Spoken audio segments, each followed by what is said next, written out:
ઉદરાય કદંતાય વિઘ્નનાથને શિવસુતાય શ્રી વરદમૂર્તે નમો નમઃ. શ્રી રામચંદ્રમ શરણં પ્રપદ્યે શ્રી રામદૂતમ શરણં પ્રપદ્યે ભાવાતીતમ ત્રિગુણરહિતમ સદગુરું તમ નમામિ નમામિ. આપ લોકો કલાકોથી બેઠા છો, મૌન ધારણ કરીને સાંભળો છો. હવે જીભથી થોડું કીર્તન કરી લઈએ.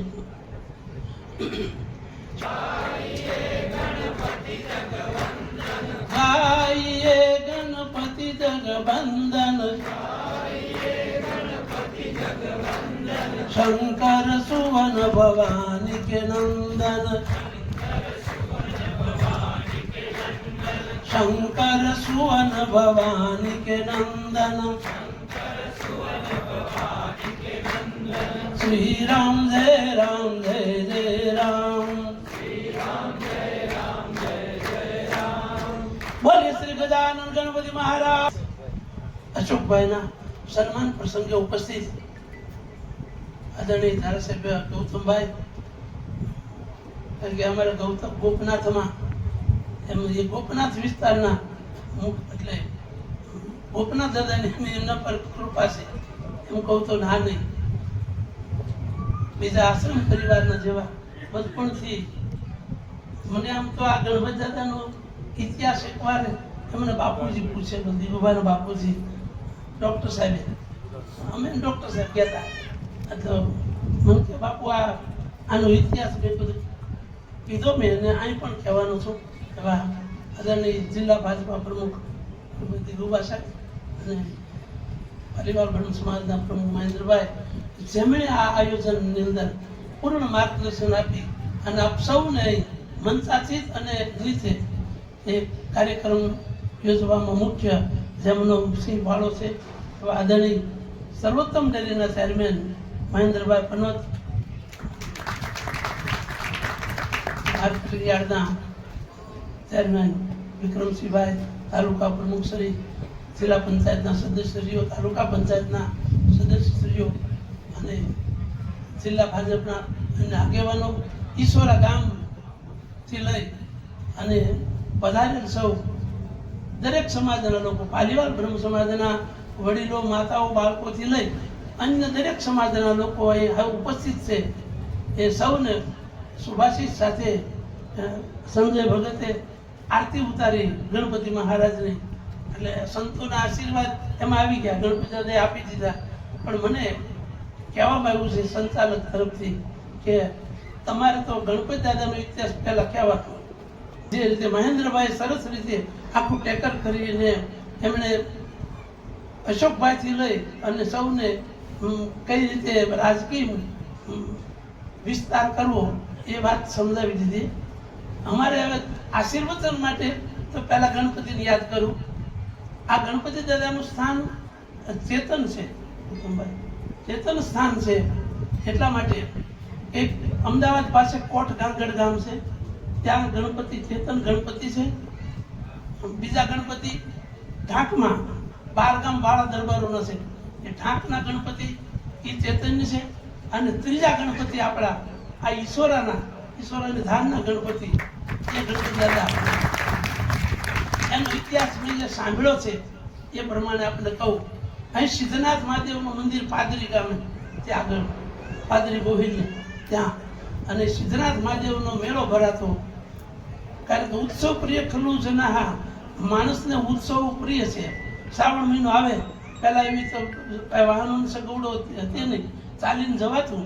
અને એ મેળામાં લોકો ખૂબ એકત્રિત થતા, અને એ એકત્રિત થતા લોકો એમાં 4 દીકરીઓ મેળે આવેલી અને સમુદ્રમાં, જો કે પૂજ્યપાદ કમલેશ્વર બાપુ આમાં વધુ જાણતા હોય, પણ એમણે કહ્યું તો 4 દીકરીઓ એમાં એક ગણપતિની મૂર્તિ તરતી આવતી હતી, એટલે એમણે એ દીકરીઓએ મૂર્તિ ઉપાડી અને સિદ્ધનાથના મેળાથી અહીં સુધી આ ઈશ્વરની ધાર કહેવાય છે, ગણપતિ ધાર જ કહેવાય.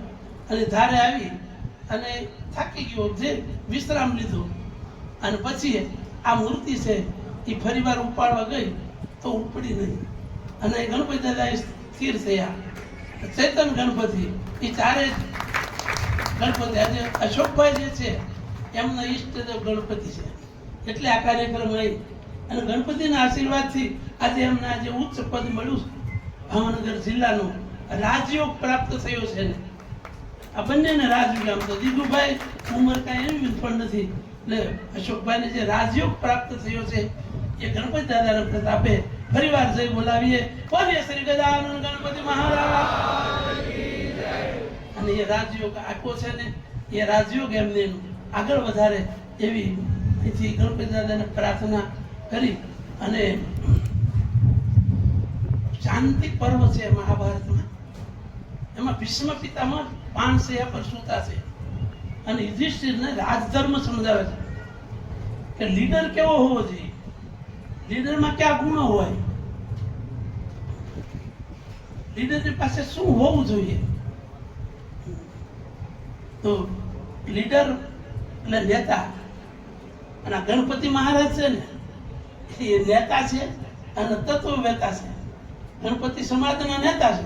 બાપુ એમણે કહ્યું કમલેશ્વર બાપુએ કે પ્રથમ પૂજાતા દરેકમાં એ નેતા છે અને તત્વવેતા છે. તો એ તત્વવેતામાં એનું મસ્તક છે ને હાથીનું છે.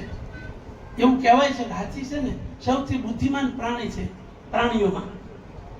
એટલા માટે આપણા જે રાજાઓ અહીં ક્ષત્રિયો બેઠા છે, તો રાજાઓ નિર્મત જાય ને એના માટે પછી ગાદી કોને સોંપવી એનો નિર્ણય ન લેવા, એટલે હાથણીની સૂંઢમાં માળા આપી દે હાથ, અને એ હાથણી છે એ ચાલે, અને એ જેના પર હાર પહેરાવે અથવા કળશ ઢોળે એને રાજા બનાવવામાં આવે. અને એનું ઉદાહરણ આપણો સયાજીરાવ ગાયકવાડ વડોદરાના રાજવી, 3 ભાઈઓ આવતા હતા, એમાં સયાજીરાવ આગળ હતા અને એમને હાથણીએ કળશ ઢોળ્યો અને વડોદરાના રાજવી બનાવ્યા અને ખૂબ મોટું ગાયકવાડ સ્ટેટ. અને એને જે નિયમો કર્યા પોતે કેવા ખબર અભણ હતા. એને 1905માં ફરજિયાત શિક્ષણ એટલે એમણે કર્યું કે 1905માં ફરજિયાત શિક્ષણ. તે એક આનો કે 2 આના મજૂરી છે, આના પદ્ધતિ હતી. તો નિશાળે જો દીકરો દીકરીને ભણવા ન મોકલે 6 થી 14 વર્ષનો, તો એનો 8 આના દંડ થાય. એટલે ગાયકવાડના જે સુરેશભાઈ જે માતાઓ કે વડીલો હોય ને એ આજે કવિતા બોલે મોઢે. હું ગીરમાં હતો ત્યારે ગાયકવાડ રાજના ગામડાની જે માતાઓ સાસરે આવી હોય એ મને કવિતા મોઢે બોલતી હોય. અને એ રીતે ગાયકવાડ સ્ટેટે પણ હાથણીની સૂઝ જોવો તો હું કહેવાય મારું એને જેના પર કળશ ઢોળો એ રાજવી કેટલા કુશળ કે દ્વારકા સુધી વિસ્તાર કર્યો. આપણો ઘોઘા તાલુકો એમાં હતો, ગાયકવાડમાં ઘોઘા, સાવરકુંડલાનું ગાધકડા અને દ્વારકા સુધી એને વિસ્તાર વધાર્યો. અને મહર્ષિ અરવિંદના દીવાન હતા. મહર્ષિ અરવિંદનું બહુ મોટું નામ અહીંથી ભણેલ માણસોને ખબર હોય. અરવિંદ તો મહાન યોગી, એ પણ એના દીવાન પદે રહ્યા હતા.